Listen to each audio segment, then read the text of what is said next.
เรื่องราวมันได้เริ่มต้นขึ้นหลังจากจบสงครามกรุงทรอยครับโอดิเซียสกษัตริย์ที่กำลังจะเดินทางกลับบ้านไปหาลูกเมียแทนที่จะใช้เวลาแค่ไม่กี่สัปดาห์ก็ถึงบ้านแต่กลับต้องใช้เวลาตั้ง20 ปีเผชิญอุปสรรคต่างๆมากมายทั้งแม่มดทั้งยักษ์ทั้งภัยพิบัติต่างๆที่มาขัดขวางเขาจากการเดินทางกลับบ้านคลิปนี้เราจะเล่าถึงตำนานโอดิสซีมหากาพย์การเดินทางกลับบ้านของโอดิเซียสกันครับโอดิสซีคือมหากาพย์กรีกโบราณที่แต่งโดยโฮเมอร์ประมาณศตวรรษที่8นะครับส่วนโอดิเซียสยูลิซีสหรือโอดิซิอุส3ชื่อนี้คือคนเดียวกันนะครับในคลิปนี้เราจะเรียกเขาว่าโอดิเซียสครับโอดิเซียสคือกษัตริย์ของเมืองเล็กๆทางตะวันตกของกรีซที่เรียกว่าอิธากาโอดิเซียสไม่ใช่คนที่แข็งแกร่งที่สุดครับแต่จุดแข็งของเขาคือสติปัญญาครับโอดิเซียสคือคนที่เฉลียวฉลาดแก้ปัญหาเก่งที่สุดและวีรกรรมยิ่งใหญ่ของเขาที่เราทุกคนรู้จักกันก็คือกลอุบายม้าไม้เมืองทรอยครับกลอุบายที่ส่งม้าไม้เข้าไปแล้วทำให้กรีซตีชนะกรุงทรอยได้ในที่สุดและเมื่อเสร็จสงครามที่กรุงทรอยโอดิเซียสก็ต้องเดินทางกลับบ้านหาลูกเมียแต่มันไม่ได้ง่ายอย่างนั้นครับและนี่จึงเป็นมหากาพย์การเดินทางของโอดิเซียส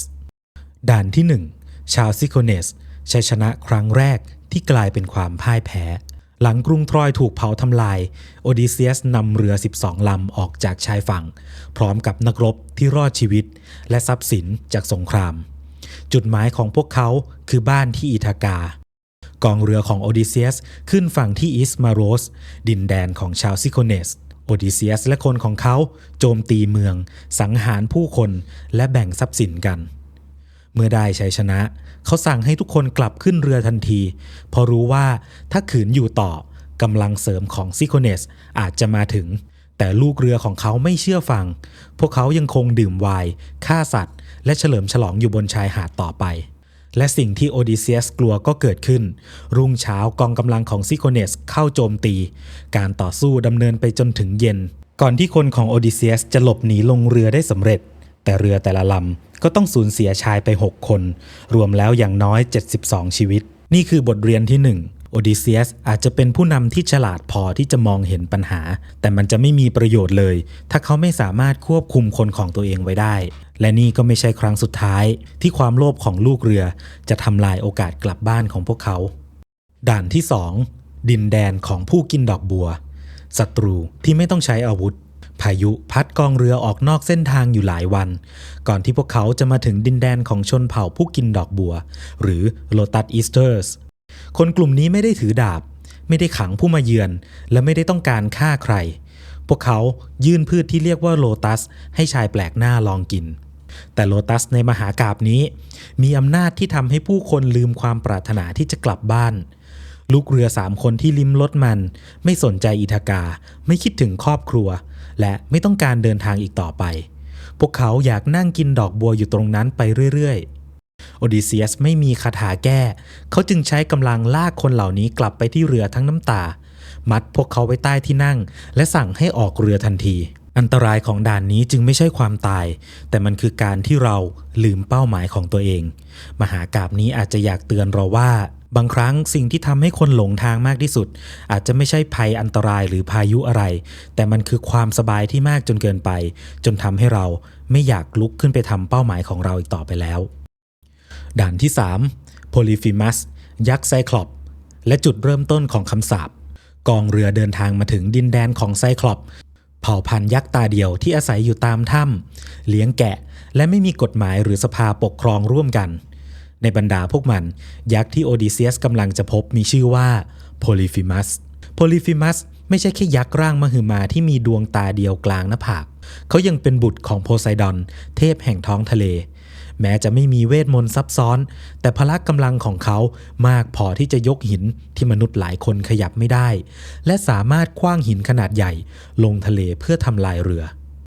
โอดิเซียสพาคน12 คนเข้าไปสำรวจถ้ำแห่งหนึ่งภายในเต็มไปด้วยชีสน้ำนมและลูกแกะคนของเขาขอให้หยิบอาหารแล้วรีบหนีแต่โอดิเซียสอยากพบเจ้าของถ้ำเขาหวังว่าจะได้รับของขวัญตามธรรมเนียมต้อนรับของชาวกรีกการตัดสินใจครั้งนี้ของโอดิเซียสมีราคาสูงเกินคาดเพราะเมื่อโพลิฟิมัสกลับมาเขาปิดปากถ้ำด้วยก้อนหินยักษ์ จากนั้นก็คว้าชาย2 คนฟาดลงกับพื้นและกินเป็นอาหารต่อหน้าเพื่อนที่ทำอะไรไม่ได้เช้าวันต่อมาเขาก็กินอีก2 คนก่อนออกไปเลี้ยงแกะแล้วปิดถ้ำเอาไว้โอดิเซียสคิดจะฆ่าเขาขณะที่หลับแต่ถ้าโพลิฟิมัสตายจะไม่มีใครแข็งแรงพอที่จะเลื่อนหินออกจากปากถ้ำพวกเขาจะกลายเป็นนักรบที่ถูกฝังทั้งเป็นเขาจึงเหลาไม้ขนาดใหญ่ให้แหลมซ่อนไว้ใต้กองมูลสัตว์แล้วรอให้ยักษ์กลับมาคืนนั้นโพลิฟิมัสก็กินอีก2 คนโอดิเซียสจึงมอบไวน์เข้มข้นที่นำมาจากอิสมาโรสให้ยักษ์ดื่มยักษ์ชอบมันและได้ถามชื่อแขกของตนโอดิเซียสตอบว่าข้าชื่อไม่มีใครเมื่อโพลิฟิมัสเมาหลับชายที่เหลือช่วยกันเผาปลายไม้จนแดงแล้วแทงมันลงในดวงตาเพียงข้างเดียวของยักษ์เสียงร้องดังสะเทือนภูเขาไซคลอปตัวอื่นวิ่งมาถามโพลิฟิมัสว่าใครที่ทำร้ายเขาแต่โพลิฟิมัสตะโกนตอบว่าไม่มีใครทำร้ายข้าพวกมันจึงคิดว่าไม่มีศัตรูและเดินกลับไปรุ่งเช้ายักษ์ตาบอดนั่งขวางทางออกใช้มือลูบหลังแกะทุกตัวที่เดินผ่านโอดิเซียสจึงมัดเพื่อนแต่ละคนไว้ใต้ท้องแกะส่วนตัวเขาเองเกาะอยู่ใต้ท้องแกะตัวผู้ขนาดใหญ่พวกเขาหลุดออกจากถ้ำแล้ววิ่งกลับไปที่เรือได้สำเร็จถ้าเรื่องจบตรงนี้โอดิเซียสก็อาจจะกลับบ้านได้เร็วกว่านี้มากมหากาพย์นี้มันก็คงจะสั้นๆแค่นี้แต่เมื่อเรือออกจากฝั่งความภาคภูมิใจมันก็ชนะความระมัดระวังครับโอดิเซียสก็เลยตะโกนบอกชื่อตัวเองให้โพลิฟิมัสรู้จะได้รู้ว่าใครเป็นคนจัดการเขาโพลิฟิมัสก็เลยอ้อนวอนต่อโพไซดอนเทพผู้เป็นพ่อว่าอย่าให้โอดิเซียสกลับถึงอิธากาหรือว่าถ้าโชคชะตามันจะกลับถึงจริงๆเนี่ยก็ขอให้กลับได้ถึงช้าโดดเดี่ยวดายไม่เหลือใครสูญเสียพวกพ้องพบความทุกข์รออยู่ที่บ้านโพไซดอนได้ยินคำขอนั้นครับจากชัยชนะที่ควรจะได้มาง่ายๆด้วยสติปัญญาโอดิเซียสกลับเปลี่ยนให้มันกลายเป็นคำสาปด้วยความหยิ่งทะนงของตัวเองเขาเอาชนะยักษ์มาได้ก็จริงแต่ในเวลาเดียวกันเขากำลังประกาศสงครามกับทะเลทั้งผืนด่านที่ 4 อีโอลัสกับถุงแห่งสายลมบ้านที่มองเห็นแต่ไปไม่ถึงสถานที่ต่อมาคือเกาะลอยน้ำของอีโอลัสผู้ได้รับมอบหมายจากซุสให้เป็นผู้ดูแลสายลมอีโอลัสไม่ใช่เทพโอลิมปัสผู้ครองลมโดยกำเนิดแต่เป็นเจ้าแห่งเกาะผู้สามารถกักปล่อยและกำหนดทิศทางของลมได้ตามอำนาจที่ซุสมอบให้เขาต้อนรับโอดิเซียสอยู่นาน1 เดือนและเมื่อถึงเวลาต้องออกเดินทางก็ขังลมทุกสายที่อาจจะพัดเรือให้ไปผิดทางเอาไว้ในถุงหนังเหลือเพียงลมตะวันตกที่จะส่งกองเรือกลับสู่อิธากาเรือแล่นต่อเนื่องอยู่นาน9 วัน 9 คืนจนในวันที่10พวกเขามองเห็นไฟบนชายฝั่งบ้านเกิดแล้วโอดิเซียสซึ่งจับหางเสือมาตลอดหมดแรงและเผลอหลับลูกเรือเห็นถุงที่เขาเฝ้าอย่างหวงแหนจึงสงสัยว่าอีโอลัสมอบทองและเงินให้กษัตริย์แต่กษัตริย์ไม่ยอมแบ่งแก่พวกเขาจึงเปิดถุงและลมทุกสายก็ระเบิดออกมาพร้อมกันพายุพัดเรือย้อนกลับไปยังเกาะของอีโอลัสทั้งที่อิธากาอยู่แค่ตรงหน้าแท้ๆครั้งนี้อีโอลัสไม่ช่วยพวกเขาแล้วนะครับเพราะว่าเขาคิดว่าคนที่โชคร้ายขนาดนี้เนี่ยน่าจะเป็นที่รังเกียจของเทพเจ้ามากๆกองเรือของโอดิเซียสก็เลยต้องออกพายเรือด้วยตัวเองโดยที่ไม่มีลมช่วยและความผิดพลาดเล็กๆน้อยๆพวกนี้ที่เขาทำนี่แหละครับจะทำให้เขาไปสู่หายนะด่านที่5เลสทริโกเนียนท่าเรือของยักษ์กินคนหลังพายเรืออยู่6 วันกองเรือมาถึงท่าเรือที่ล้อมไปด้วยหน้าผาสูงมีทางเข้าที่แคบและน้ำนิ่งราวกับสร้างขึ้นเพื่อคุ้มกันเรือจากพายุเรือ11 ลำเข้าไปจอดรวมกันด้านในมีแค่เรือของโอดิเซียสที่รู้สึกไม่วางใจเขาผูกเรือของเขาไว้นอกปากอ่าวหน่วยสำรวจเดินเข้าไปในแผ่นดินและพบกับชาวเลสทริโกเนียนเผ่าพันธุ์ยักษ์กินคนที่มีพละกำลังเหนือมนุษย์ทันใดนั้นกษัตริย์ของพวกมันจับลูกเรือคนหนึ่งกินทันทีอีก2 คนวิ่งกลับไปเตือนกองเรือแต่มันก็สายไปแล้วเหล่ายักษ์ยืนอยู่ตรงหน้าผา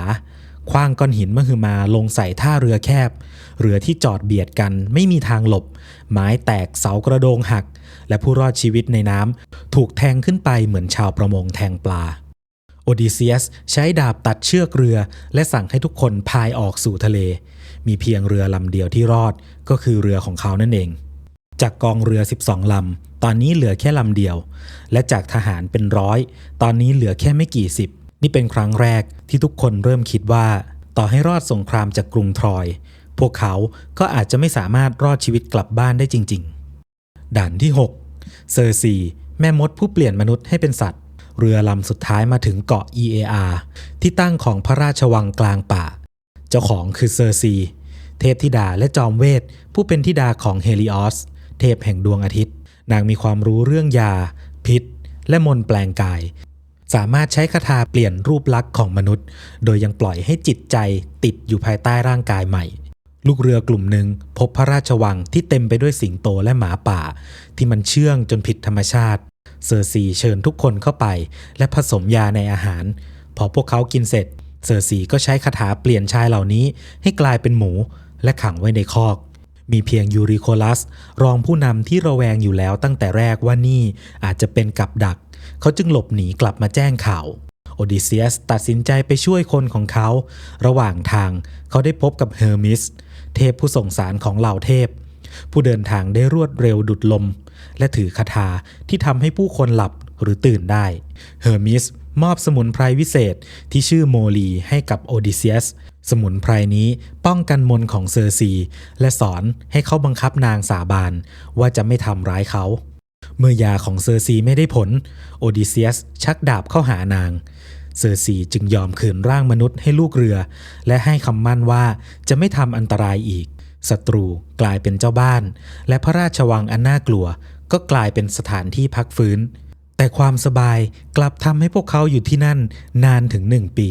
ฟังถึงตรงนี้นึกถึงด่านโลตัสอีสเตอร์สไหมครับที่โอดิเซียสต้องไปลากลูกน้อง3 คนกลับขึ้นเรือแต่ตอนนี้กลายเป็นโอดิเซียสติดความสบายที่นี่เหมือนกันเดี๋ยวจะต้องเป็นฝ่ายลูกน้องบ้างหรือเปล่าที่จะต้องมาลากโอดิเซียสกลับบ้าน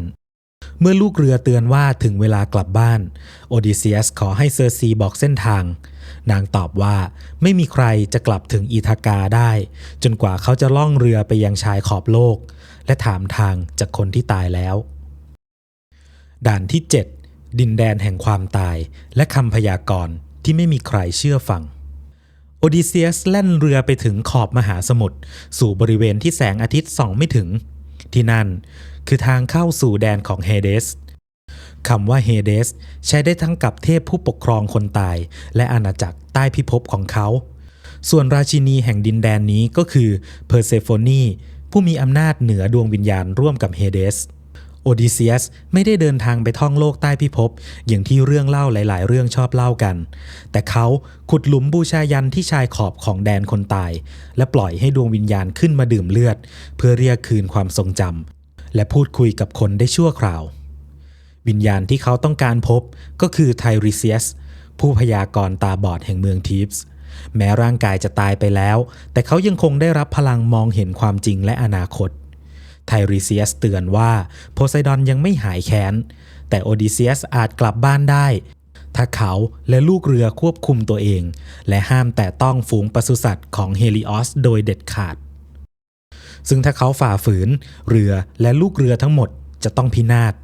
โอดิเซียสจะรอดแค่คนเดียวและกลับไปพบกับผู้ชายกลุ่มหนึ่งที่กำลังกัดกินทรัพย์สินอยู่ในบ้านของเขาจากนั้นดวงวิญญาณของแอนติเคลียมารดาของโอดิเซียสก็เข้ามานางยังมีชีวิตอยู่ตอนลูกชายออกไปรบแต่เสียชีวิตระหว่างที่เขาหายไปไม่ใช่เพราะคมอาวุธแต่เพราะความโศกเศร้าและเฝ้าคิดถึงลูกชายโอดิเซียสพยายามกอดแม่ของตัวเอง3 ครั้งแต่แขนของเขาก็ผ่านร่างของแม่ไปเหมือนกอดเงาหรือความฝันโอดิเซียสยังได้พบกับอะคิลิสนักรบที่ยิ่งใหญ่ที่สุดของฝ่ายกรีกผู้เคยเลือกชีวิตสั้นแต่มีชื่อเสียงเหนือชีวิตยืนยาวธรรมดาแต่เมื่อกลายเป็นวิญญาณอะคิลิสกลับบอกว่าการมีชีวิตอยู่อย่างยากจนยังดีกว่าการปกครองคนตายทั้งหมดด่านนี้ไม่มีการต่อสู้ครับแต่กลับทิ้งบาดแผลลึกกว่าอาวุธโอดิเซียสก็ได้รู้ครับว่าระหว่างที่เขาพยายามกลับบ้านเวลาที่บ้านก็ไม่ได้รอเขาเลยด่านที่8เสียงเพลงของไซเรนหลังจากกลับจากแดนคนตายเซอร์ซีเตือนถึงสิ่งมีชีวิตที่เรียกว่าไซเรนต้นฉบับของโอดิสซีไม่ได้บอกรูปร่างของพวกมันอย่างชัดเจนและไม่ได้เรียกพวกมันว่าเงือก สิ่งที่น่ากลัวที่สุดของไซเรนคือเสียงร้องที่งดงามเกินต้านบทเพลงของพวกมันไม่ได้เพียงทำให้ผู้ฟังเคลิบเคลิ้มแต่สัญญาว่าจะมอบความรู้ทุกอย่างทั้งความลับของสงครามกรุงทรอยและสิ่งที่เกิดขึ้นทั่วโลกผู้คนที่หันเรือเข้าไปฟังจะไม่กลับออกมาอีกรอบเกาะจึงเต็มไปด้วยกระดูกของกะลาสีที่เคยคิดว่าตัวเองควบคุมความอยากรู้ได้โอดิเซียสต้องการจะฟังเสียงนั้นแต่ไม่อยากตายเขาจึงอุดหูลูกเรือทุกคนด้วยขี้ผึ้งแล้วให้มัดตัวเขาไว้กับเสากระโดงพร้อมกับสั่งว่าไม่ว่าเขาจะร้องขอหรือข่มขู่อะไรห้ามแก้มัดเด็ดขาดเมื่อเรือเข้าใกล้เกาะลมสงบลงและเสียงของไซเรนลอยข้ามน้ำมาพวกมันเรียกชื่อโอดิเซียสชื่นชมเกียรติยศและเสนอความรู้ที่ไม่มีมนุษย์คนไหนมีเขาดิ้นรนและส่งสัญญาณให้ปล่อยตัวแต่ลูกเรือกลับมัดเชือกขึ้นแน่นกว่าเดิมสุดท้ายเรือก็แล่นผ่านไปได้นะครับเขาชนะครั้งนี้ได้เพราะว่าไม่ได้เชื่อพลังใจของตัวเองแต่เชื่อในความจริงและยอมรับล่วงหน้าว่าเขาอาจจะควบคุมมันไม่ได้แต่ทันทีที่เสียงเพลงเงียบลงเสียงคำรามของน้ำเบื้องหน้าก็ดังขึ้นแทนด่านที่9สกิล่ากับคาริบดิสทางเลือกที่ไม่มีคำตอบที่ถูกต้องช่องแคบข้างหน้ามีอันตรายอยู่2ฝั่งหนึ่งคือคาริบดิสสิ่งมีชีวิตใต้ทะเลที่ดูดและพ่นน้ำปริมาณมหาศาลจนกลายเป็นวังน้ำวนถ้าเรือเข้าใกล้ในจังหวะที่มันกลืนทะเลเรือทั้งลำจะถูกดูดลงไปพร้อมกับทุกชีวิตอีกฝั่งคือสกิล่าสัตว์ประหลาดที่ซ่อนอยู่ในถ้ำบนหน้าผามีคอยาว6คอและมีหัว6หัวแต่ละหัวสามารถพุ่งลงมาคว้าลูกเรือไปกินได้ในเวลาเดียวกันไม่มีอาวุธของมนุษย์คนไหนที่หยุดมันได้ทันเซอร์ซีบอกให้โอดิเซียสแล่นใกล้สกิล่าเพราะการเสีย6คนยังดีกว่าการเสียทั้งลำให้คาริบดิสนี่ไม่ใช่การเลือกทางปลอดภัยแต่เป็นการเลือกว่าความสูญเสียแบบไหนน้อยกว่าโอดิเซียสไม่ได้บอกความจริงทั้งหมดให้กับลูกเรือฟังเพราะกลัวว่าพวกเขาจะตกใจจนหยุดพายขณะที่ทุกคนจ้องวังน้ำวนด้านหนึ่งสกิล่าก็พุ่งลงมาจากอีกด้านขวาชายที่แข็งแรงที่สุด6คนขึ้นไปต่อหน้าต่อตาพวกเขาร้องเรียกชื่อโอดิเซียสเป็นครั้งสุดท้ายก่อนที่จะหายเข้าไปในถ้ำครั้งนี้โอดิเซียสก็รอดอีกครั้งครับแต่มันเป็นชัยชนะที่ไม่ได้น่าภูมิใจสักเท่าไหร่เขาทำได้แค่เลือกว่าใครสักคนต้องตายเพื่อให้คนอื่นๆได้เดินทางต่อด่านที่10ฝูงวัวของเฮลิออสเกาะทรีนาเซียเป็นที่เลี้ยงฝูงวัวและแกะศักดิ์สิทธิ์ของเฮลิออสสุริยเทพผู้ขับเคลื่อนดวงอาทิตย์ข้ามท้องฟ้าและมองเห็นทุกสิ่งทุกอย่างบนโลกฝูงสัตว์เหล่านี้ไม่เพิ่มจำนวนและไม่ลดจำนวนการแตะต้องพวกมันจึงเท่ากับการล่วงเกินทรัพย์สินของเทพผู้มองเห็นผู้กระทำผิดได้เสมอโอดิเซียสต้องการแล่นผ่านแต่ลูกเรือเหนื่อยล้าและขอขึ้นฝั่งโอดิเซียสยอมแต่บังคับให้ทุกคนสาบานว่าจะไม่ทำร้ายสัตว์แม้แต่ตัวเดียวและพายุก็ทำให้เรือออกจากเกาะไม่ได้อยู่นานหลายสัปดาห์เสบียงจากเซอร์ซีค่อยๆหมดลงความหิวทำให้คำสาบานมีความหมายน้อยลงยูริโคลัสพูดกับคนอื่นว่าความตายจากเทพยังดีกว่าการอดอาหารตายอย่างช้าๆและถ้ารอดกลับไปพวกเขาค่อยสร้างวิหารถวายเฮลิออสเพื่อเป็นการชดเชยก็ได้ขณะที่โอดิเซียสแยกตัวไปสวดภาวนาและถูกเทพทำให้หลับลูกเรือของเขาฆ่าวัวศักดิ์สิทธิ์และนำมาย่างกินเฮลิออสรู้ได้ทันทีเขาเรียกร้องให้ซุสลงโทษคนเหล่านั้นซุสคือราชาแห่งเทพผู้ครองท้องฟ้าสายฟ้าและระเบียบที่แม้แต่เทพองค์อื่นก็ต้องเคารพเมื่อเรือรบออกจากเกาะเขาปล่อยสายฟ้าลงมากลางเสากระโดงเรือแตกเป็นชิ้นและลูกเรือทุกคนถูกคลื่นกลืนหายคำพยากรณ์เป็นจริงโอดิเซียสเกาะเศษไม้ลอยอยู่เพียงลำพังไม่มีเรือไม่มีสมบัติและไม่มีชายคนใดจากอิธากาเหลืออยู่นอกจากเขาตอนนี้เหลือสิ่งเดียวที่ยังเป็นของเขาคือชีวิตกระแสน้ำพาเขาย้อนกลับไปใกล้คาริบดิสเขารอดจากน้ำวนอย่างวุดวิดก่อนที่จะลอยคออยู่กลางทะเลอีก9วันและถูกซัดขึ้นที่เกาะที่งดงามราวกับสวรรค์เกาะซึ่งจะกลายเป็นเรือนจำของเขาไปนานถึง7 ปีด้านที่11คาลิปโซชีวิตอมตะที่เขาไม่ต้องการเกาะโอกิเจียเป็นบ้านของคาลิปโซเทพธิดานิมผู้เป็นธิดาของแอตลาสไททันผู้แบกท้องฟ้านางมีชีวิตเป็นอมตะ อาศัยในถ้ำท่ามกลางป่าน้ำพุและทุ่งดอกไม้ที่งดงามจนแม้แต่เทพยังต้องหยุดมองคาลิปโซช่วยชีวิตโอดิเซียสและตกหลุมรักเขานางเสนอให้เขาอยู่ด้วยกันตลอดไปพร้อมกับมอบความเป็นอมตะและความหนุ่มที่ไม่เสื่อมสลายถ้ามองจากภายนอกนี่อาจเป็นรางวัลสูงสุดของมนุษย์คนหนึ่งแต่สำหรับโอดิเซียสมันคือการถูกกักขังไว้ห่างจากบ้านกลางวันเขานั่งร้องไห้อยู่ริมชายฝั่งมองไปยังทะเลที่ไม่มีเรือแม้คาลิปโซจะงดงามและไม่มีวันแก่แต่เขายังคงเลือกเพเนโลพีภรรยาที่เป็นมนุษย์และกำลังแก่ลงทุกวันเพราะสิ่งที่เขาต้องการไม่ใช่ชีวิตที่ไม่มีวันจบแต่เป็นชีวิตของตนเองในสถานที่ที่เรียกว่าบ้าน7 ปีผ่านไปจนในที่สุดอาเธนาก็นำเรื่องของเขาไปบอกซุสจึงส่งเฮอร์มิสไปออกคำสั่งให้คาลิปโซปล่อยตัวนางไม่อาจขัดประสงค์ของราชาแห่งเทพได้จึงช่วยโอดิเซียสสร้างแพมอบอาหารน้ำและเสื้อผ้าก่อนส่งเขาออกสู่ทะเลโอดิเซียสออกจากเกาะพร้อมความหวังครั้งใหม่แต่โพไซดอนยังไม่ได้กล่าวคำสุดท้ายด่านที่12พายุครั้งสุดท้ายและผู้คนที่พาเขากลับบ้านหลังล่องแพอยู่นานกว่า2 สัปดาห์โอดิเซียสมองเห็นแผ่นดินอยู่ไกลๆขณะเดียวกันโพไซดอนก็เห็นเขาเช่นกันเทพแห่งทะเลรวบรวมเมฆปล่อยลมจากหลายทิศและฟาดคลื่นใส่แพจนแตก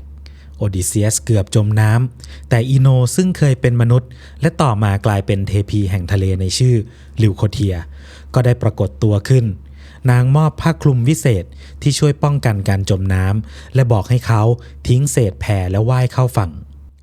อาธีนาช่วยสงบลมส่วนใหญ่เปิดโอกาสให้เขารอดจากความพิโรธของโพไซดอนหลังต่อสู้กับทะเลอยู่อีก2 วัน 2 คืนเขาคลานขึ้นฝั่งอย่างหมดแรงใช้ใบไม้คลุมตัวและหลับอยู่ใต้พุ่มไม้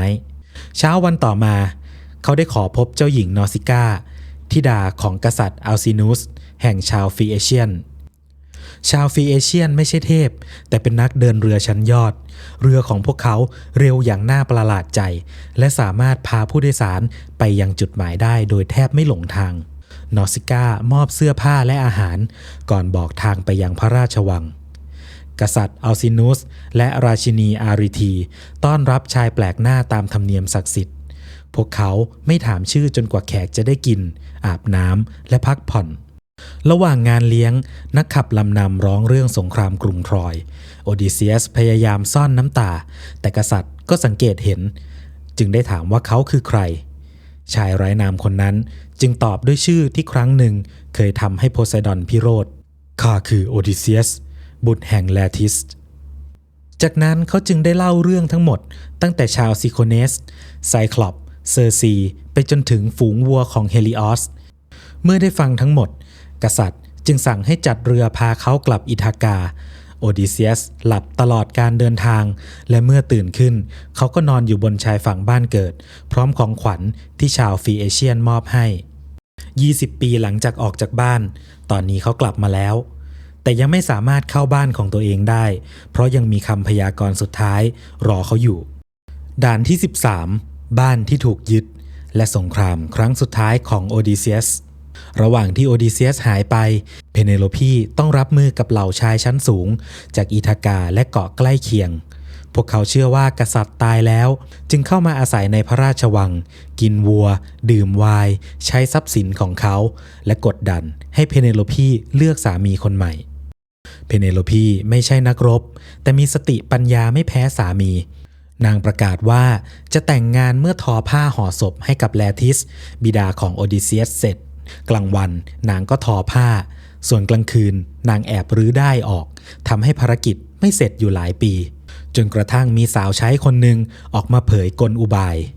เหล่าผู้มาสู่ขอเริ่มวางแผนฆ่าเทเลมาคัสที่ตอนนี้โตกลายเป็นชายหนุ่ม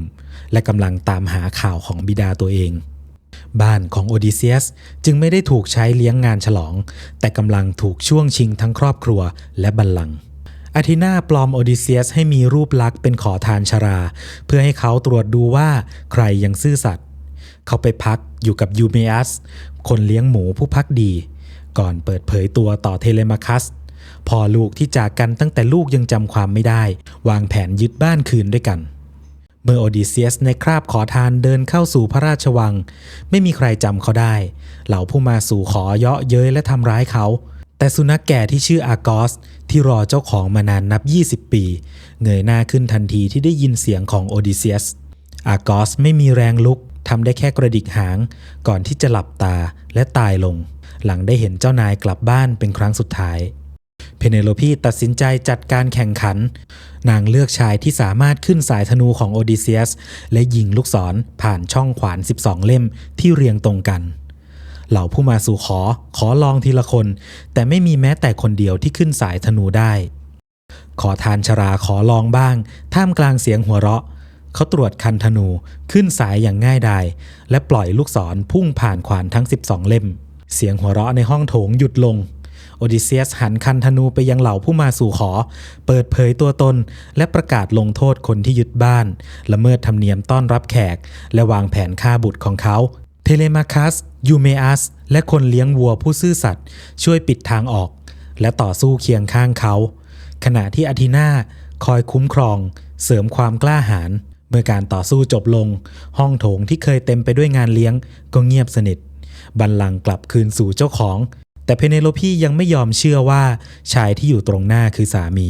เพราะตลอด20 ปีอาจมีคนมากมายใช้ชื่อของโอดิเซียสหลอกนางได้นางจึงสั่งสาวใช้ให้ย้ายเตียงแต่งงานออกจากห้องนอนโอดิเซียสโกรธและตอบว่าไม่มีมนุษย์คนใดย้ายเตียงนั้นได้เพราะเขาสร้างห้องล้อมต้นมะกอกที่ยังมีชีวิตและแกะลำต้นของมันเป็นเสาเตียงด้วยมือตัวเองหากเตียงถูกย้ายแปลว่าต้องมีใครตัดต้นไม้นั้นมีเพียงโอดิเซียสและเพเนโลพีที่รู้ความลับนี้เพเนโลพีจึงมั่นใจ